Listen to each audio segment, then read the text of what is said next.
SCP-682 had escaped containment, and it was all hands on deck at the SCP Foundation to try and stop the creature's rampage.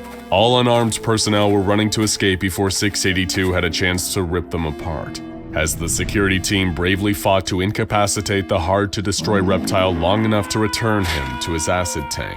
682 was on an all-out offensive, stomping through the SCP's item gallery and spewing acid at anyone who came within range. People, items, and parts of the room alike were melting and sizzling as 682 attacked. It was an absolute bloodbath, and you'd have to be insane to try and fight back against it. However, one being remained unfazed by the chaos, and stood proud in the face of the omnicidal monster. It was another SCP, one who had broken free from its glass display case in the commotion. "Who dares disturb the Prime Minister Sinister?"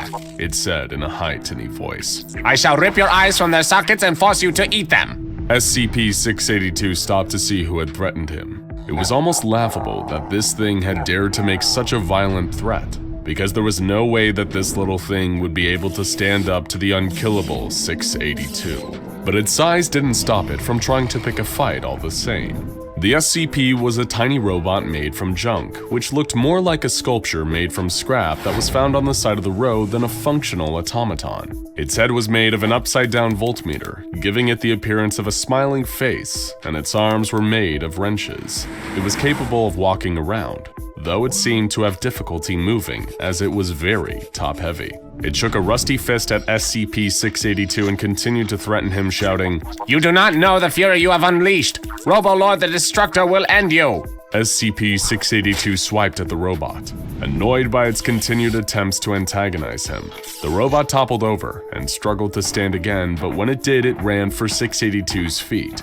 It started to grab at 682's toes, hitting them with its wrench hands. As you might expect, this had almost no effect on 682. "You do realize you are weak, pathetic," said 682, raising his claw to get a better look at the annoying little robot. It responded, "Lies and slander! The Mayor of Mayhem is the most powerful being in existence!" before promptly losing its grip on 682's claw and falling to the floor.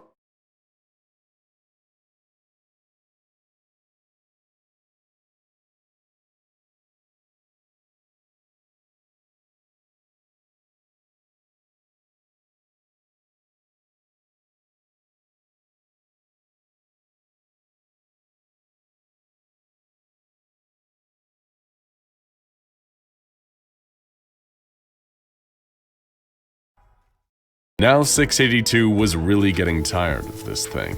He prepared to swipe at it again, this time using his full strength, which would certainly smash the robot to pieces. But luckily for the robot, its pestering had distracted 682 just long enough for the Foundation's security to sneak up on him.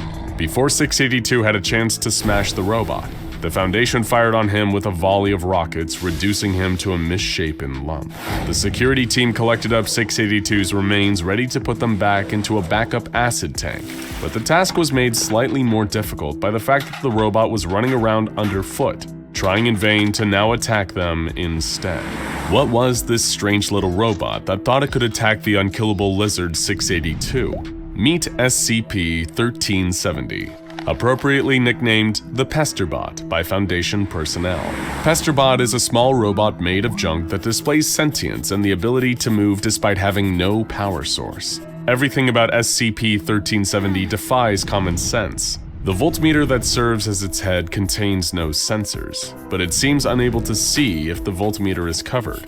Its arms and legs are made of wrenches, and its wooden torso contains a speaker which it communicates through a tinny, monotone voice. Pesterbot lives in SCP Gallery 27, in a glass display case which is 125 centimeters tall, 50 centimeters wide, and 75 centimeters long. Level 2 personnel and higher are allowed to remove the robot from containment at their discretion, but penalties will be incurred for anyone who doesn't return it to its case. Due to its impractical top-heavy design, Pesterbot falls over frequently when it walks around. This led the Foundation to believe that he was created as an art project and was later somehow imbued with anomalous properties, rather than being made with the intent of being sentient. Pesterbot has demonstrated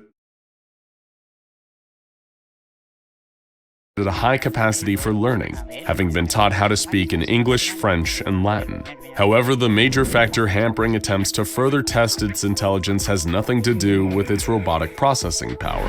No, it's because of its poor attitude. Pesterbot's encounter with SCP-682 and the cockiness it expressed in the moment wasn't an aberration.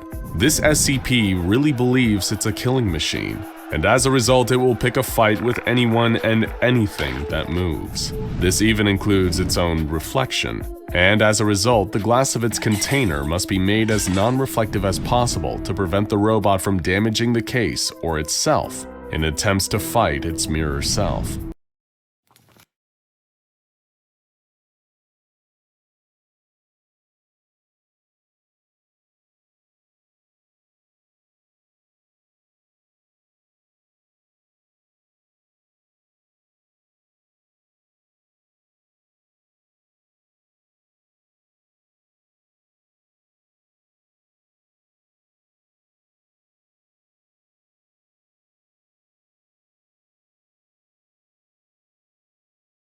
Must be made as non-reflective as possible to prevent the robot from damaging the case, or its name in the Foundation is Pesterbot. SCP-1370 also goes by a variety of self-given epithets, including Doombot 2000, Robolord the Destructor, and Darth Claw Killflex. It can be made to add new names to this list through encouragement by staff, and one time they even managed to add the name Pesterbot, as well as the even more ridiculous Patheticon the Garglemost, to its lexicon of names. As you may have surmised, Pesterbot is classified as safe and is treated by most SCP Foundation employees as a humorous oddity rather than a legitimate threat. Many tests have been done on Pesterbot, and they've all conclusively determined that the robot is incapable of inflicting any damage to its opponents. In fact, Pesterbot is more a danger to itself than to anything around it, both because it's incredibly clumsy and awkward, and because it frequently picks fights with other SCPs who are far more powerful than it. One such scenario that could have gone far worse for Pesterbot than it did was its encounter with SCP-846, also known as Robo-Dude, one of the many Dr. Wondertainment products currently kept in Foundation containment. Robo-Dude is an ordinary-looking toy robot that, upon request, can produce up to 350 robo-accessories that function as real weapons. Robo-Dude can deploy everything from a rocket launcher to a flamethrower to a gun that shoots out an unknown species of insect that can chew through wood. However, Robo-Dude seems to not be sentient, and is unable to use these weapons unless asked to. That ultimately worked out in the favor of Pesterbot. During another SCP-682 escape, the two robots were brought into contact as they both had been broken out of their respective containment spaces during the brouhaha. Robo-Dude, searching for a robo-pal to play with, came upon Pesterbot, who immediately started spouting its usual overdramatic threats. I am the Crushmaster, doomed to all I survey, Pesterbot said. Gaze upon my might and weep. Identify yourself that I might know whose destruction I shall sow. Robo-Dude, not programmed to know how to respond to such a statement, simply responded by asking Pesterbot if it wanted to play. Pesterbot continued to trash-talk Robo-Dude, until Robo-Dude decided the best way to play with its new pal was to engage it in its robo-dance mode. Pesterbot accepted the challenge, saying, "Activate all that you wish, but your fate is sealed. The Kilotron cannot be defeated. I shall render you unto dust with my mad dancing skills." The two robots proceeded to engage in a dance battle, which the awkwardly shaped Pesterbot failed miserably at. While Robo-Dude was a competent dancer, Pesterbot could only gyrate pathetically before it fell over and rolled around the ground, hopelessly out of time to the music coming from Robo-Dude's speakers. The song ended, and Robo-Dude declared, "Robo-dance is complete. Robo-power."